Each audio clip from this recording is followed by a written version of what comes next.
দর্শক আসসালামু আলাইকুম।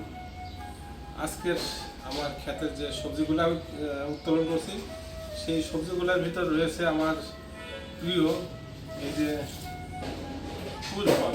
পুঁই শাক আছে, পুঁই শাকের ফল আপনাদেরকে অনেক ভিডিওতে দেখেছি। পুঁই শাকের ফলগুলো আমি শাক না কেটে পুঁই শাকের ফল খাবো সুন্দর, এই জন্য আমি সেই পুঁই শাকের ফলগুলো আজকে আমি ছিঁড়ে নিয়ে এসেছি বা কেটে নিয়ে এসেছি। পুঁই শাকের ফল, এই যে আমার গাছের পেঁপে, এগুলো প্রত্যেকটা সব পেঁপেগুলো এভাবে পেকে গেছে। পেঁপে পাকা পেঁপে, এই যে পেঁপে পাইপে আছে। এরপরে আছে গাছের এই যে আমার সবেদা, সিম আছে, সাদা বেগুন। এরপরে আছে এই যে আছে টক টমেটো, দেশি, একেবারে দেশি অরিজিনাল ন্যাচারাল টক টমেটো। এই যে আমার গাছের থেকে আমি ছিঁড়েছি। এই গাছটা আমি লাগিয়েছিলাম, অনেকগুলো গাছ আমি লাগিয়েছি।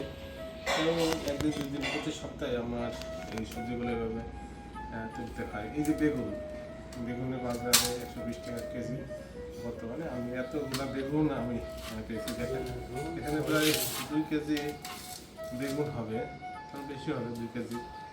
এই বেগুনই খাওয়া যাবে, সবজি খাওয়া যাবে, সব কিছু খাওয়া যাবে। আর আমি এতগুলো বেগুন খাওয়া যাবে না, আরও গাছে আছে, এই যার জন্য এই বেগুনগুলো আমি আশপাশে যারা আছে তাদেরকে আমি বিলিয়ে দিব। এরপরে আছে আমার লাউ শাক। এই যে এই রোজার সময় অন্য কিছু ভালো না লাগলেও মাছ মাংস কিছু ভালো লাগে না, এই শাকগুলা সুন্দর করে ভাজি করলে অনেক সুন্দর লাগে। এই সবজিগুলো যার যার পছন্দ অবশ্যই একটা করে, যার যেটা পছন্দ তার সেটার নাম লিখে অবশ্যই একটা করে কমেন্টস দেবেন। আর একটি লাভ, ভালোবাসা, সব কিছুই আপনাদের কাছে দাবি রইল। আপনারা দিবেন, অবশ্যই ভালোবাসা দিবেন।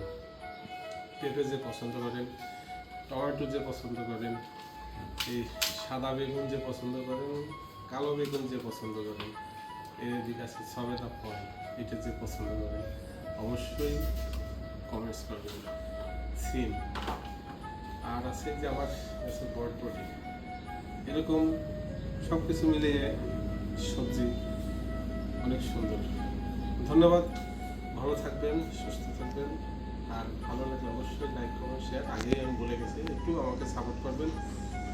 আমি মাঝে মাঝে আপনাদের এই ধরনের ভিডিও দেখাই, অনেকে আমার সাথে থাকেন, কমেন্টস করেন, ফলো দেন, তাই